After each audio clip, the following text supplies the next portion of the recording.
जय हिंद दोस्तों। अब लोन नहीं भरने पर आपको होगी जेल।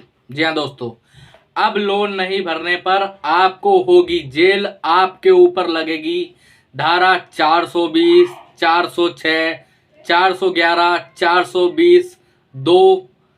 जी हाँ दोस्तों, आप लोग बिल्कुल सही सुन रहे हो। दरअसल हो क्या रहा है, कुछ एनबीएफसी और कुछ बैंक बहुत सारे क्लाइंट्स को, बहुत सारे सब्सक्राइबर्स को मेरे मैसेजेस कर रहे हैं। ठीक है, बकायदा ऑफिशियल आईडी से मैसेज कर रहे हैं बकायदा। अब तक क्या होता था, जो इनके रिकवरी एजेंट थे या फिर जो भी इनके रिकवरी वाले लोग होते थे, वो व्हाट्सएप पर मैसेज करते थे या फिर अलग प्रकार से ऐसे फेक मैसेज करते थे, जिसका आदमी को पता लग जाता था कि ये तो फेक है, इसमें तो कोई दिक्कत होने वाली नहीं है। लेकिन अब जानते हो ये क्या कर रहे हैं? अब दरअसल ये कर रहे हैं, आपको अपने ऑफिशियल एसएमएस हैंडल से एसएमएस करेंगे या फिर ऑफिशियल व्हाट्सएप के हैंडल से एसएमएस व्हाट्सएप पर मैसेज करेंगे। और आदमी जब देखता है कि ये तो ऑफिशियल है, जैसे कोई बैंक है, जैसे मान लेते हैं XYZ बैंक है, अब XYZ बैंक के ही हैंडल से एसएमएस आ रहा है और XYZ बैंक के ही व्हाट्सएप हैंडल से भी व्हाट्सएप आ रहा है, तो आदमी उसे देख के डर जाता है बहुत ज्यादा कि अरे यार ये तो 420 लगा देंगे मेरे ऊपर। मैं इनके कॉल्स नहीं उठा रहा हूं, यहाँ पर लिखा हुआ है कि आपने विजिट पे आप नहीं मिले थे तो आपके ऊपर धारा 420 लग जाएगी, आपके ऊपर धारा 406 लग जाएगी, आपके ऊपर धारा 411 लग जाएगी। अब तो बीएनएस लागू हो चुका है, तो उसके बाद अब लिखता है कि 314 लग जाएगी, क्योंकि अपना 420 314 हो गया ना। भारतीय न्याय संहिता के हिसाब से 420 314 हो चुका है, तो 314 लग जाएगी, 316 लग जाएगी।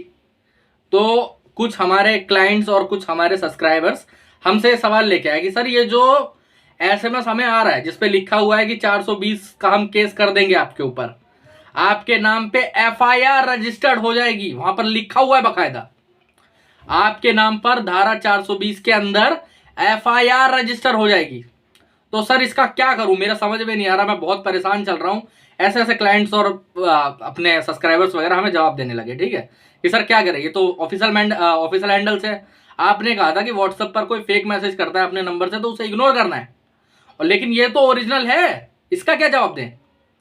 तो मैं आपको एक चीज समझा देता हूं पहले तो। ठीक है, बैंक या फिर एनबीएफसी का कॉल ना उठाना, विजिट पे नहीं मिलना, एड्रेस चेंज कर देना, या फिर ऐसी किसी भी परिस्थिति पे आपके ऊपर धारा 420 नहीं लग सकती है, ना 406 लग सकती है, ना 411 लग सकती है। ऐसी कोई भी धारा आप पर नहीं लग सकती है, चाहे कुछ भी हो जाए, कुछ भी हो जाए आप पे नहीं लग सकती ऐसी धारा। क्योंकि देखिए 420 आखिर होता क्या, धोखाधड़ी का केस होता है वो। धोखाधड़ी कि आपने किसी के साथ धोखाधड़ी करी है, आपने किसी को वादा करा था कि मैं पेमेंट करूंगा, लेकिन उसके साथ धोखाधड़ी कर ली, उसके पैसे लेके भाग गए या फिर कुछ और कर लिया। लेकिन लोन जो है वो एक सिविल का मैटर है, वो क्रिमिनल में नहीं कंसीडर होता है।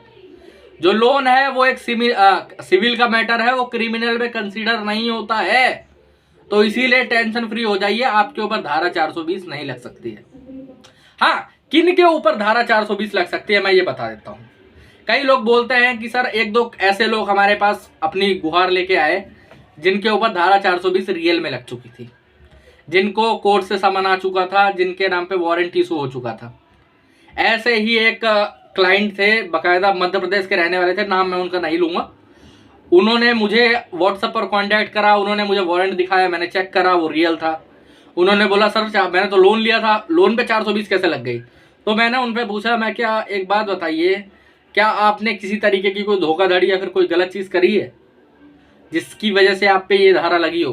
कुछ भी आपने करा हो, कोई गलत चीज आपने करी होगी जिसकी वजह से ये धारा चीज लगी हुई है।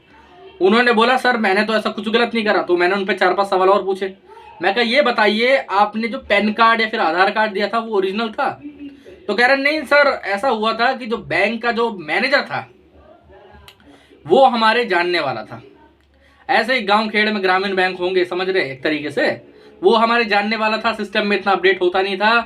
तो उन्होंने हम पे कहा कि भाई साहब एक काम करिए, आप जो है वो एक फेक आधार और एक फेक पैन कार्ड लेके लोन निकलवा दीजिए, बाद में सेटल हो जाएगा, कोई दिक्कत नहीं होगी, और बताइए पकड़ में आएगा नहीं।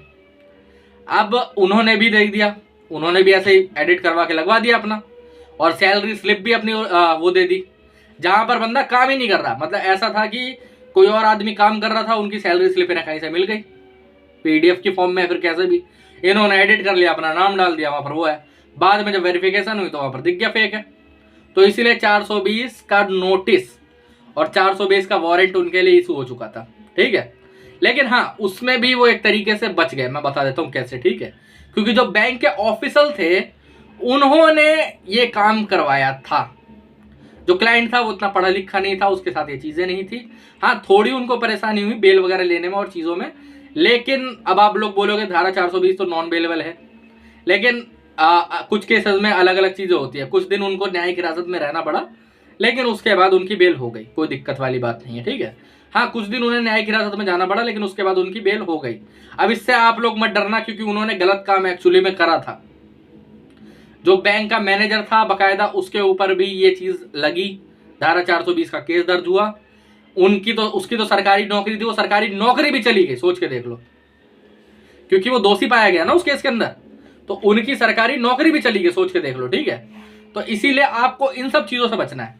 आपको कोई डॉक्यूमेंट फेक नहीं देना कुछ भी करके, क्योंकि देखो जब सिविल का मैटर है तो वहां पर सिंपली बात यह है, आपके पास पैसे थे, आप पे कर रहे थे, अब पैसे नहीं है तो आप पे नहीं कर पा रहे हो, कोई बात नहीं, कोई दिक्कत परेशानी वाली बात नहीं, कोई आपको टेंशन लेने की जरूरत नहीं, कोई आपको परेशान होने की जरूरत नहीं है। अरे पैसे थे पहले, अब नहीं है यार, कोई दिक्कत नहीं है, क्या उसमें डरना है, क्या घबराना है, क्यों परेशान होना है, समझ रहे हो। पहले पैसे थे, अब नहीं है, तो कोई डरने घबराने की जरूरत नहीं है। जब पैसे नहीं तो क्यों डरना। अब ऐसा तो नहीं तुम करोड़ों की संपत्ति लेके बैठे हुए हो, तुम्हारे नाम पे तुम्हारी गाड़ियां हैं, तुम चला रहे हो 50 लाख की ऑडी, और तुम पे लोन है 3 लाख का, 10 लाख का, 5 लाख का, और तुम उसे पे नहीं कर रहे हो, और गाड़ी भी लोन पर नहीं है, तो आप पर एफआईआर दर्ज हो सकती है, समझ रहे हो। अब हाँ, ये चीज घर पे लागू नहीं होती है। आपके ऊपर 1 करोड़ का घर हो, 10 करोड़ का, 100 करोड़ का घर हो, आपके ऊपर लोन है, तो ये नहीं है कि आपकी संपत्ति हो है।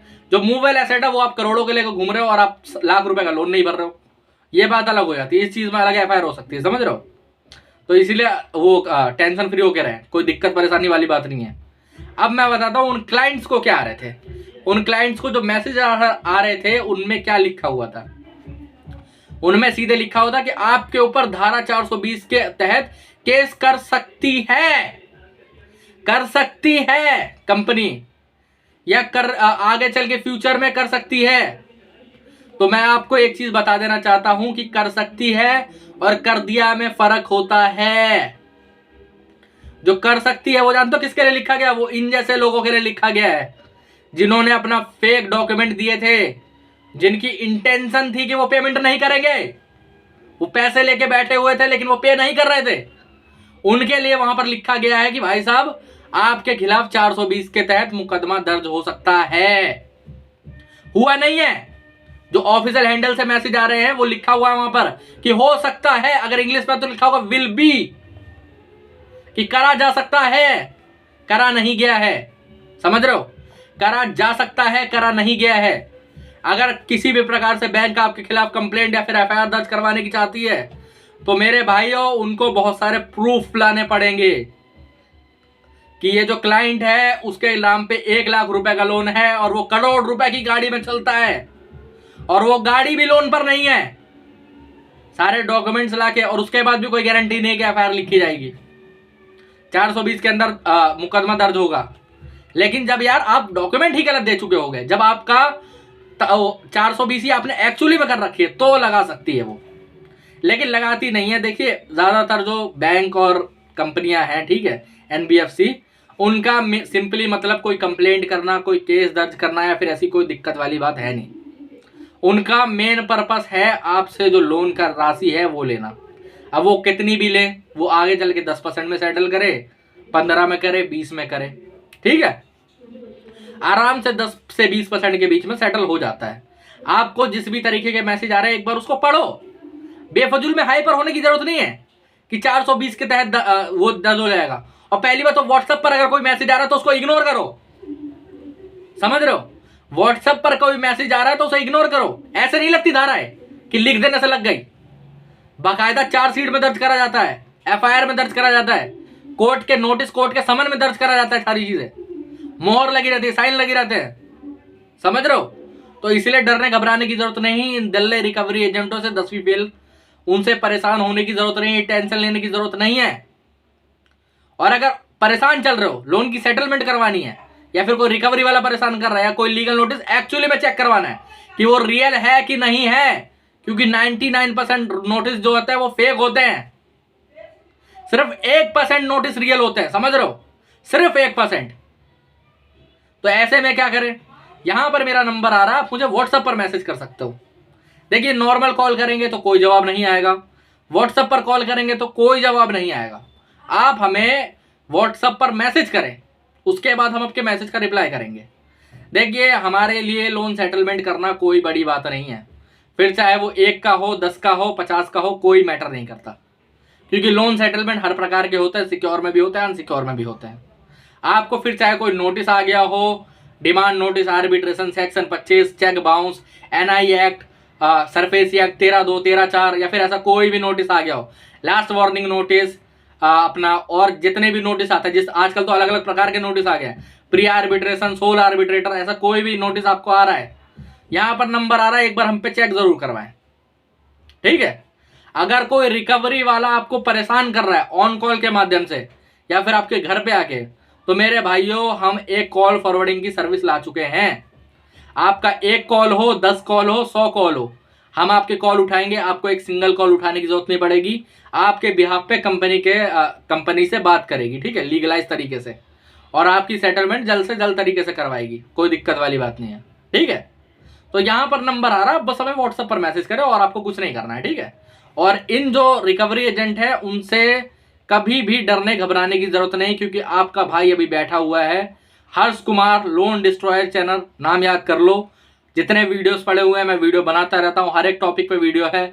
अगर तुम्हें कोई अलग से वीडियो चाहिए तो तुम कमेंट सेक्शन में उसका टॉपिक लिख सकते हो, उस टॉपिक के ऊपर अलग से वीडियो बन जाएगी, कोई दिक्कत परेशानी वाली बात नहीं है, ठीक है। तो जय हिंद दोस्तों, आज के वीडियो में इतना ही। इसके बाद भी अगर कोई प्रॉब्लम आपको है तो यहां पर मेरा नंबर आ रहा है, मुझे व्हाट्सएप पर मैसेज कर सकते हैं, ठीक है। जय हिंद।